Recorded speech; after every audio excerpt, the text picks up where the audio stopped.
बात आज की चैनल के कार्यक्रम सीधी बात में मैं सुरेंद्र चतुर्वेदी आपका स्वागत करता हूं। दोस्तों, सीधी और सच्ची बात करना हमारी आदत है, हमारी फितरत है और ये चैनल हमेशा सीधी सच्ची बात करने का हकदार रहा है।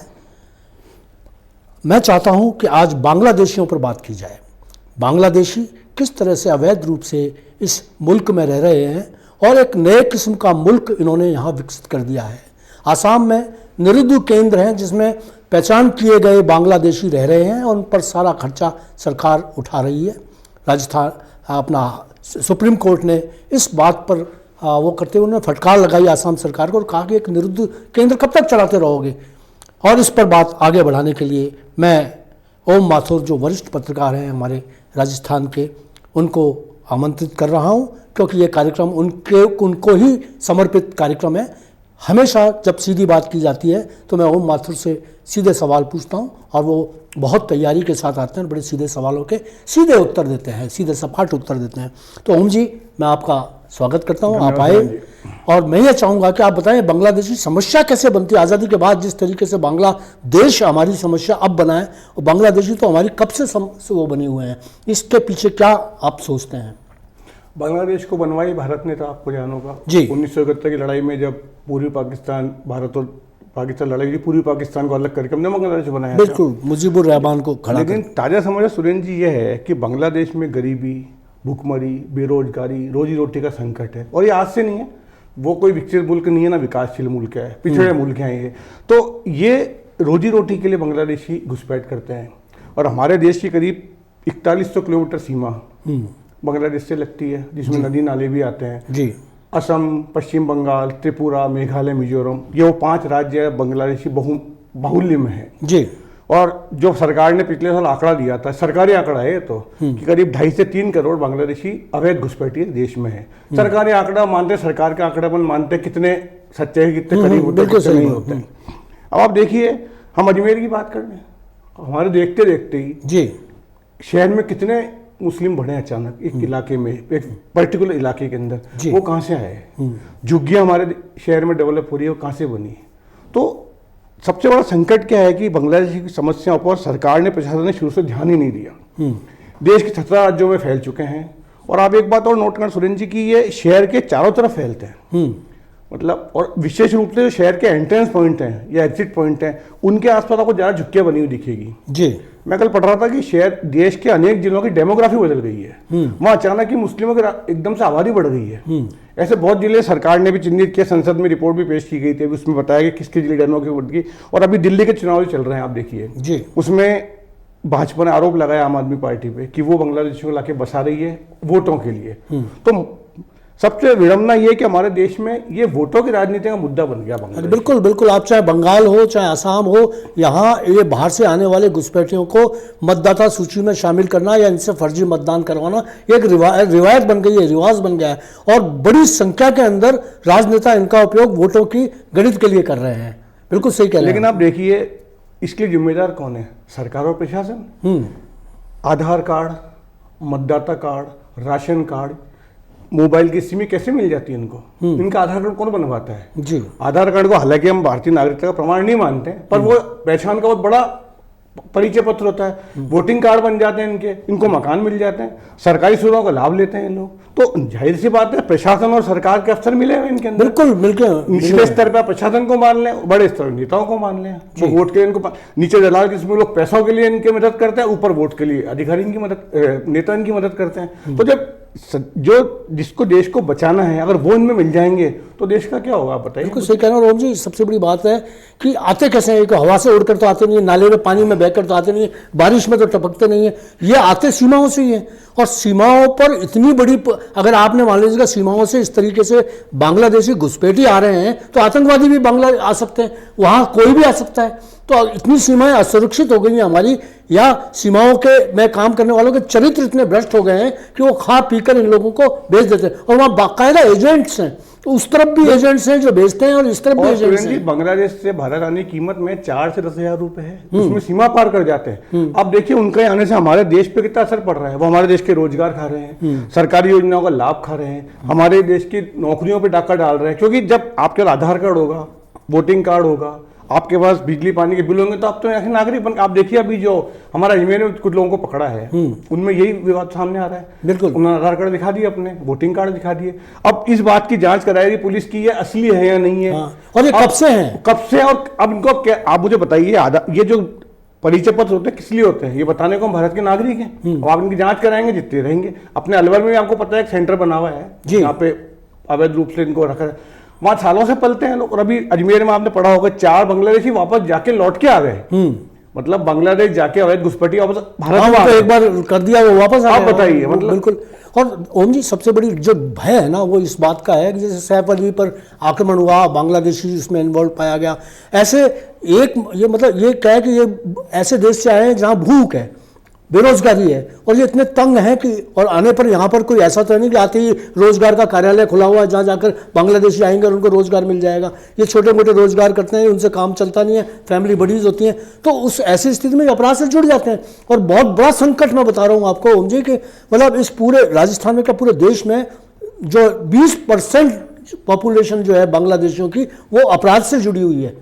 तो सुरेंद्र जी, एक तो क्या है कि जब बाहर से कोई आदमी आता है, उसको रोजगार चाहिए होता है, तो कम मजदूरी पे काम कर लेता है जी, नौकर बन जाता है, नहीं बोलता भीख मांग लेता है। तो बांग्लादेशी विशेष रूप से तब घर के नौकर हैं, और विशेषकर एक संप्रदाय के लोगों के घरों में सारे नौकर बांग्लादेशी हैं। भले वो इस बात से इनकार करें, भले उनके पास परिचय पत्र हो। दूसरा, भीख मांगने लग जाते हैं, आप देखिए। तीसरा क्या है, ये मेन जो उनका है अपराधीकरण ही है, ये क्राइम के पेशे में है। और आप देखिए जब भी पकड़े जाते हैं, आप देखिए उसमें बांग्लादेश जरूर होता है, कहीं भी अपराध होता है। बिल्कुल बिल्कुल। और ये अपराध करते डरते भी नहीं है। इनको डर किस बात का है? इनके पास न कोई जमीन है, जायदाद है, क्या आप छीन लेंगे इनसे? इनके पास तो जीवन यापन करने का है, साधन है। तो इसलिए नशे के व्यापार में सर्वाधिक अगर कोई काम करना है तो यही लोग कर रहे हैं। बहुत कम पैसे में दलाली कर लेते हैं ना। आपने इनको काम बताया, बहुत कम पैसे में कर लेते हैं। तो इससे जो इनको रखता है, जो इनके नियोक्ता हम कहते हैं, उनको भी लाभ होता है। आज एक आपके देश का नौकर है, अगर वो 5,000 रुपये आपसे घर के ले रहा है तो 1,000 में काम करने को तैयार हो जाते हैं। लेकिन सबसे बड़ी बात, इससे हमारे देश की सुरक्षा कितने संकट में पड़ गई है। बिल्कुल बिल्कुल, सुरक्षा का संकट हमारे देश में। आप देखिए, आप इनको क्या सजा देंगे, इनको कैसे पकड़ेंगे आप? तो ये सबसे बड़ा संकट है, सुरक्षा को लेकर जिस तरह राजनीतिक खिलवाड़ होता है। और आप देखिए जब भी इसको चुनाव होता है किसी स्टेट में, ये मुद्दा उठता है बांग्लादेशी घुसपैठियों का, और जब चुनाव खत्म होता है ये मुद्दा वापस दब जाता है। अमेरिका को देखिए, आज आपने देखा ही होगा, डोनाल्ड ट्रंप ने अपने चुनाव अभियान में कहा था सारे अवैध घुसपैठिए बाहर निकालूंगा, जो अवैध प्रवासी हैं। आज देखिए उन्होंने भारत के 104 लोगों को भेज दिया वापस, सरकारी ग्लोब मास्टर प्लेन में भेजा सुरेंद्र जी, और उनको हथकड़ी और बेड़ियां लगा के भेजा गया है। ये इसलिए नहीं कि उनको चाहते, ये शक्ति का संदेश है कि आपको हम इस तरह निकालेंगे, दोबारा नहीं, कोशिश मत करना। ये एक शक्ति होती है। तो क्या भारत इतना मजबूत देश है, भारत जो विकसित देशों की तरफ बढ़ रहा है, यहाँ की सरकार अब बहुत मजबूत है पिछले 10 साल से, और जो सरकार है भारतीय जनता पार्टी की, उसका एजेंडा में हमेशा अवैध घुसपैठ मुख्य मुद्दा रहा है। बिल्कुल रहा है। और ये हर चुनावों के अंदर, जैसे अभी अमित शाह ने पिछले चुनावों में भी ये कहा था, वो गृह मंत्री तब भी थे, आज भी हैं, तब भी कहा था, अब भी इलेक्शन से पहले कहा था कि अब की बार जब सरकार आएगी तो हमारा पहली प्राथमिकता इन बांग्लादेशियों को खदेड़ना होगी या विदेशी आक्रांता को। मैं क्या, हम इतने कमजोर देश है क्या? बांग्लादेश के सामने हमारी ताकत कितनी है, हम खदेड़े उनको। दूसरी बात आप देखिए, जब शेख सत्ता पलट हुआ था बांग्लादेश में जी, उसके बाद कितना अत्याचार हो रहा हिंदुओं पे वहां पे, तब भी ये मुद्दा उठा था, लेकिन वो सब वापस दब गया। वो जानते हैं कि चुनाव सामने है। बिल्कुल। आप देखिए, आरोप लगाते हैं सब, और मेरा मानना है सबका वोट बैंक है, हालांकि विपक्षियों का। आप देखिए पश्चिम बंगाल में इसको मुद्दा बनाया था भाजपा ने, और बहुत तगड़ा मुद्दा बनाया था, और ये तो आरोप लगाए थे ममता बनर्जी चुनाव इनसे जीतती है। रोहिंग्या से झारखंड में इन्होंने मुद्दा बनाया था, लेकिन वहां चुनाव हारे हैं लोग वापस। तो जब तक सरकार सख्ती नहीं करेगी, और एक नियम, यह अभियान निरंतर चलना चाहिए, ये नहीं कि आप 10 दिन के लिए चला के उसको बंद कर दें, निरंतर अभियान चले, और जो पहले बसे में पहले उनको खदेड़ा जाए। सीमाओं पे चौकसी तो आपको बढ़ानी पड़ेगी। मैं तो ओम जी, मेरा व्यक्तिगत ये है कि हर जिले के अंदर एक पुलिस दल होना चाहिए जो ये कार्रवाई करने के लिए, इनके पास काम ही हो। 5 लोग हैं जो सिर्फ यही काम करें। जैसे आबकारी विभाग है ना, हाँ, वैसे घुसपैठ रोकने विभाग बनना चाहिए, और उसके विभाग की वो होनी चाहिए। वरना क्या होता है कि इतने काम है, इतना वर्कलोड है कि आदमी उन अपराधियों से करे या इनके करे। आज आप ये देखिएगा कि अजमेर ही नहीं, मैं कहता हूँ अजमेर के आसपास कितने, पुष्कर के अंदर जितना काम अवैध, कपड़ों का व्यापार, कपड़ों की मशीनें और वो जो काम कर चल रहे हैं, जितने मजदूर आपको मिलेंगे, रिक्शा चालक हो, ऑटो चालक हो, बिल्कुल सड़कों पे काम। लेकिन सबसे बड़ा सुरेंद्र जी ये है कि जो इनके परिचय पत्रों को वेरीफाई कर रहे हैं वो कौन है? आधार कार्ड बनता है, उसके लिए आपको पार्षद का या किसी सरकारी हस्ताक्षर कराने पड़ते हैं। वोटिंग आईडी के लिए आपको ये प्रक्रिया पूरी, इनको इस तरह प्रक्रिया कौन दे रहा है, इसकी भी जांच होनी चाहिए ना। बिल्कुल होनी चाहिए, होती है बिल्कुल। अगर किसी ने बनवाया है, उसको दस्तखत किए हैं उसके और उसके वेरीफाइड किया है तो उसकी जांच हो। लेकिन अब ये इतना लंबा प्रोसेस है कि यार सुरेंद्र चतुर्वेदी रमेश सोनी का दोस्त है, रमेश सोनी को उसने कह दिया यार ये अपना आदमी कर दे, वो कर देगा, फर्जी साइन कर लेते हैं। मेरा देखा हुआ वाकया है, मैं एक जगह बैठा था, वो आधार की कॉपी लेकर साइन कराने का, उसमें एक पार्षद के सुरेंद्र चतुर्वेदी साइन करें पार्षद के रूप में। तो जब मेरे पास आया तो मैंने कहा मेरे मित्र मैं उनसे बात करता हूँ, मैंने आपको फोन किया, आपने मैंने किसी साइन ही नहीं करे, मैंने किसी आधार कार्ड साइन नहीं, वो फर्जी साइन थे उनके। बोलिए। लेकिन जब उसको कहा बैठ तो समझ गया कि इनको पता लग गया, वहां से भाग गया तुरंत प्रभु। ये मेरे वाकई सामने का हुआ है। और 35-40 साल से तो हम देख रहे हैं, हम समझदार हुए, पत्रकारिता कर रहे हैं, हमें जैसे CID। और मेरा ये मानना है गुप्तचर पुलिस किस लिए होती है, दरगाह के अंदर सिविल पुलिस रहती है, गुप्तचर पुलिस तैनात, CID तैनात, वो क्या करती है। और मेरा मानना ये भी है सुरेंद्र जी की पुलिस का जो पहले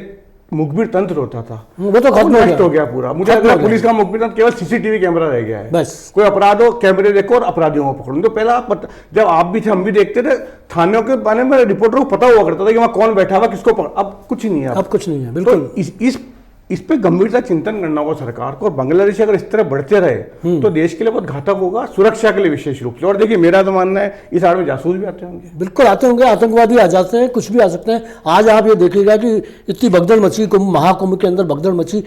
जांच का विषय है कि उसके अंदर क्या कहीं ऐसे कोई तत्व तो शामिल नहीं थे जो खुराफात करने के लिए सिर्फ अफवाह फैलाए या कोई भगदड़ मचाने के लिए खुद वो उसका इंतजाम कर दें।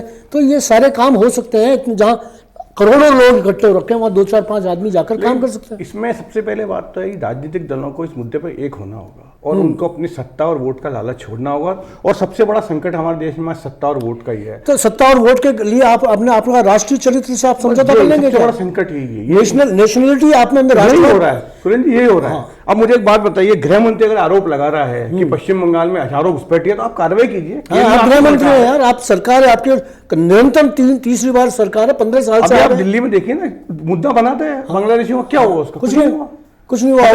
अब ये थोड़ी कह सकते हैं आप कि आप पार्टी ने ये इनको बसा दिया है, ये कर दिया है। अरे आपकी भी तो यार केंद्र सरकार तो आपकी है। पुलिस, दिल्ली की जो कानून व्यवस्था पुलिस की है, भाजपा के केंद्र सरकार के पास है। दिल्ली में तो दिल्ली में मुख्य सत्ता का होने का मतलब ही नहीं है। वहां पे आप ना अफसर का तबादला कर सकते हो, ना आप पुलिस का तबादला कर सकते हो, वो राज्यपाल के हाथ में होता है। दिल्ली में तो अभी जो झगड़ा है वो बीजेपी दिल्ली के दिल्ली में वापस आना चाहती है, क्योंकि दिल्ली बिना एक संदेश दिया जाता है कि आपने पूरा राज्य, आप पूरे देश में जीत रहे हो, दिल्ली में हार रहे हो आप। बिल्कुल, तो ये झगड़ा सिर्फ, लेकिन और ये कितना बड़ा हास्यास्पद आरोप है। मैं परसों संबित पात्रा प्रेस कॉन्फ्रेंस सुन रहा था, वो बता रहे थे दिल्ली के 22 ऐसे इससे आपका अवैध घुसपैठियों को बसा दिया बांग्लादेशी को, केजरीवाल ने बसाया उनको। तो आप केजरीवाल सीधी कार्रवाई कीजिए, हाँ बिल्कुल, सबूत लाइए उनके खिलाफ। हाँ। लेकिन बस प्रेस कॉन्फ्रेंस में आरोप लगे, उधर आपने जवाब दे दिया, सरकार तो इनकी है और मुद्दा खत्म हो गया। तो जब तक इस मुद्दे को राष्ट्र से नहीं जोड़ा जाएगा, बिल्कुल, और सबसे सुरक्षा से नहीं जोड़ा जाएगा, तब तक ही चलता रहेगा। और अजमेर में हम देख ही रहे हैं, आप तो खुद बहुत लिख रहे हो उस मुद्दे पे और बहुत अखबार भी लिख रहे हैं क्या स्थिति है बांग्लादेश की। और आज से नहीं है स्थिति भी, आप देखिए कितने सालों से चल रहा है। 1-2 बांग्लादेश हाथ आते हैं, बाकी पता नहीं लगता। मेरा से मानना है कि दरगाह इलाके में रहने वाले जो प्रतिष्ठित लोग हैं, जो नामी, उनको पता है कि उनके घर में है, घरों में भी है। अच्छा, दूसरी बात, घर में अब ये मतलब मुझे कहते हुए तो शर्म आती है कि बहुत सारी स्थितियां तो ऐसी भी हैं जो ताकतवर और मजबूत और कद्दावर लोग हैं, उन लोगों ने तो एक मतलब जो बांग्लादेशी लड़कियां हैं उनको अपने यहाँ सुरक्षित रख रखा है। आज की बात नहीं सुरेंद्र जी, ये तो लंबे अरसे से चल और क्या आपको लगता है कि जो चीजें शहर के आम लोगों को पता हो वो पुलिस को पता नहीं होगी? नहीं है, लेकिन वही है कि मतलब पुलिस को पता नहीं होगी, क्या प्रशासन उससे अनभिज्ञ हो गया? तो फिर ये क्यों नहीं कार्रवाई करते हैं? नहीं होता ना। अजमेर में जैसे थोड़ी बहुत जो कार्रवाई चल रही है,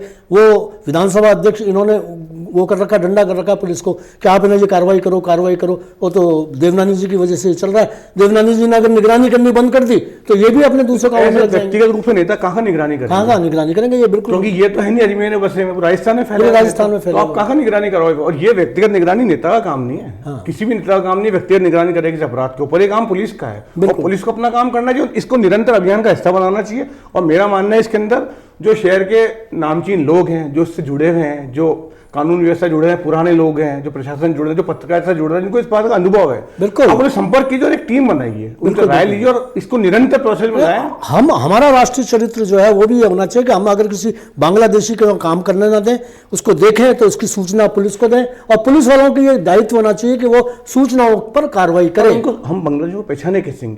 पुलिस कहती है आप वेरीफाई करो, आधार कार्ड देखो, उसका वोटर आईडी देखो, वो दिखा देते हैं, हम उन्हें कैसे पहचानेंगे? सवाल ये भी तो, ये सबसे मुख्य सवाल तो, परिचय पत्र जब बनकर तैयार हो जाते हैं, उनको सरकारी योजनाओं का लाभ मिलने लग जाता है, उसके बाद वो बांग्लादेशी कैसे माने जाएंगे? तो इसको आम आदमी नहीं पहचान सकता, इसको वही पहचान सकता है जो उस इलाके का पुराना व्यक्ति हो, जिसको इस बात का एहसास हो, या जो पुराने लोग जुड़े हुए उनको। और मेरा मानना, अगर जिस मोहल्ले में आप रहते हैं पिछले 20, 25, 30, 40 सालों से, वहां को नया बसता है, तो आप उसको जानते हैं कौन है वो। बस वही बात है, यही पुलिस को करना चाहिए, यही पुलिस को करना चाहिए। तो दोस्तों, आपने सुना कि बांग्लादेशियों के बारे में ओम माथुर और मेरे क्या विचार हैं। मुद्दा बहुत सेंसिटिव है, बहुत संवेदनशील है। आप भी संवेदनशीलता से वाकिफ हैं। आप अपने राष्ट्रीय चरित्र को समझें और उसी के अनुरूप काम करें। पुलिस चाहती है तो पुलिस चाहे, लेकिन आपका भी कर्तव्य होता है कि पुलिस को सूचना दें। राजनेता अपना काम कर रहे हैं, पुलिस अपना काम करे, हम अपना काम करें। इस जहर को जब तक हमारे जिस्म से निकाला नहीं जाएगा, ये जहर हमारे लिए घातक सिद्ध होता रहेगा। और एक दिन ऐसा भी आ सकता है कि देश के अंदर से कोई क्रांति हो और उस क्रांति में हम अपने ही लोगों से मारे जाएं या हार जाएं। आज इतना ही, धन्यवाद।